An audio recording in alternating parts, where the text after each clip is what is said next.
Hi guys, welcome to my channel. I have a lot of people reaching out to me asking me about investing in Cameroon. A lot of people out of Cameroon want to invest in the country. They don't know how to start, they don't know where to go, or they don't even know how trustworthy some people are. In today's video, I am going to be giving you a couple of red flags to look at when you want to invest in a business in Cameroon. If you start hearing some of these things, just be like, okay, I'm sorry, this is definitely not for me. So if you like to see red flags on investing in Cameroon, just keep watching.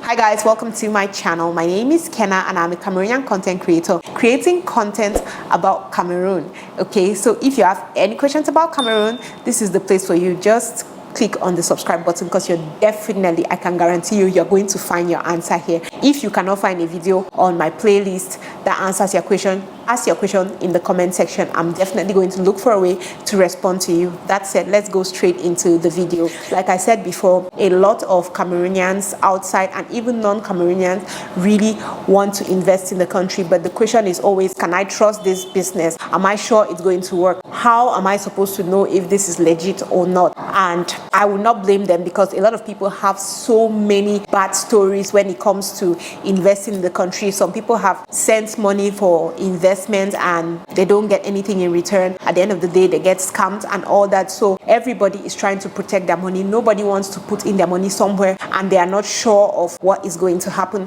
to their money. So the first thing I'm going to tell you is be vigilant when it comes to people who come with high power sales tactics. Okay, it's just basically that person that comes to you and is like, if you don't use this opportunity, you will not have the opportunity tomorrow. A lot of people who have to oversell what they are selling, like talk a lot about it, try to scare you and all that, definitely it means their product is not that good. So you just want to check that out. It's true that some people who are really enthusiastic when they're selling their business and all that, but if you see the person telling you like, if you don't do this, you're going to regret it for the rest of your life, you need to put a lot of effort, like just go ahead and do this thing. You don't have time. You don't have time. You need to, the person is kind of pressuring you. You want to be very careful with that because most of the times the person is trying to make you feel like, oh, if you don't do it now, you're not going to have an opportunity, because they don't want you to think a lot about it, because they know that if you take your time to sit down and think about this thing, there's a high possibility that you might just not take part in the business. So you want to, when somebody starts overselling something to you, you want to take a deep breath,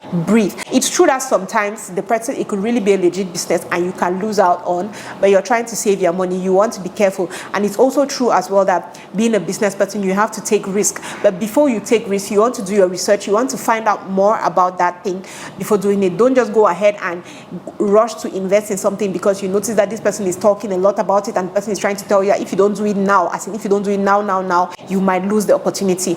Don't do that, because at times somebody's going to say that to you, but you're going to wait, take your time. The next week you reach out to them and the opportunity will still be available. So don't rush to invest. You want to take time, find out, do all your findings, do everything you need to do to be sure about the business before putting in your money. The next thing is, if the business is far too complicated, my dear person, you don't want to get involved in. It is very simple. There's this one question I always ask people if they're trying to pitch a business to me. The first thing I always ask you is, how do you make your money? How do you make your money?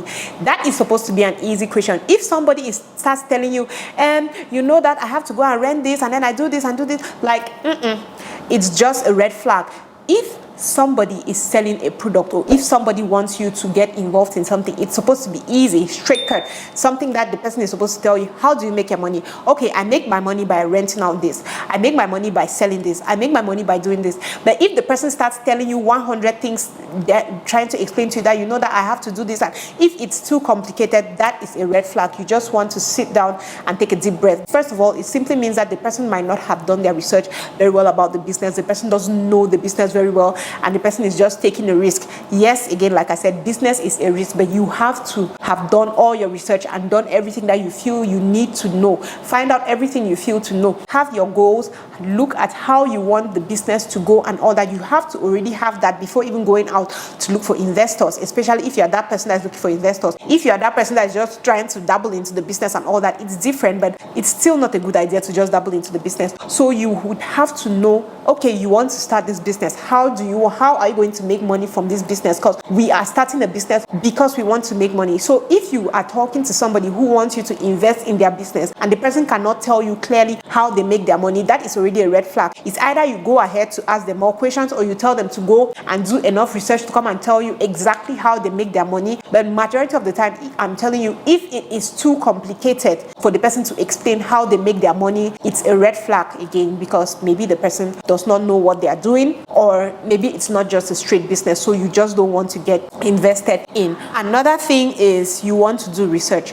Do research. If you do not know enough about that business, I don't see how you want to go ahead and do a business. So you want to do your research, you want to read on it, ask people. If it's your family member, for example, who is trying to get you to invest in their business, you want to ask other people about the business. You want to send somebody to probably go there, somebody to go there to just ask questions. You want to do all the research you need about that business, because this is the thing that is making a lot of people not to want to invest, because sometimes they just go by, oh, this is my friend, this is someone I trust, this is someone I really like, I don't feel that they're going to do this, and at the end of the day they get burned. So you want to do all the research. Do research by asking the person questions, a lot of questions about the business, and then you can also go to the back and do more research, asking all the questions you need, trying to satisfy all your doubts. Just ensure you have no doubts before you're going into a business with somebody, because people are getting burned. People are really getting burned out there. You want to do your research.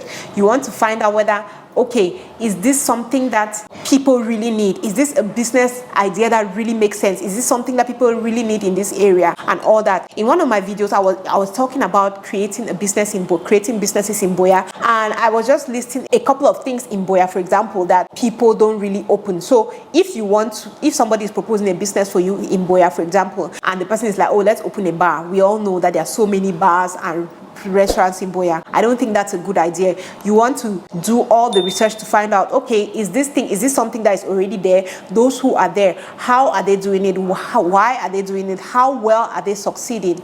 Okay, because I've said it before, selling clothes and food in Buea is just like something that everybody's doing it. So you want to find out, okay, these people that they are selling this thing, if you're friend or your sister or whoever is trying to tell you to, okay, let's go ahead and do a clothing business, you want to find out, why do you want to do the clothing business? Is it really necessary for us to open another clothing shop in Buea? There are so many clothing shops. What is going to make yours stand out? And just things like that. So yes, guys, these are just the things you want to be very careful. Majority of the time, I tell you, if you want to open a business in Cameroon, you have to be that person who is ready to be in Cameroon all the time. You come at least twice a year, because leaving your business to people is never a good idea, especially when it's a startup.